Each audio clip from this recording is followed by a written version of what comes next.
నమస్కారం. సుప్రభాత గంటారావానికి స్వాగతం. ముందుగా ప్రధానాంశాలు.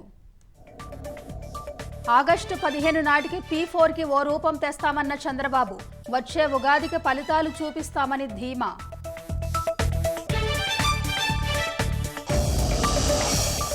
గత ప్రభుత్వం పారిశ్రామికవేత్తలను వాటాలు అడిగేది, తాము పేదలకు పంచమంటున్నామన్న పవన్.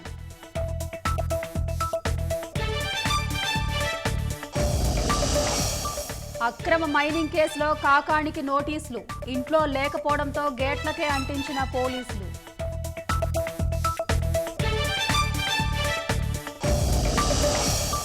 విజయవాడలో 3 గంటల పాటు పాస్టర్ ప్రవీణ్ విశ్రాంతి, అంతకుముందే బైక్ స్వల్పంగా ధ్వంసమైనట్లు గుర్తింపు.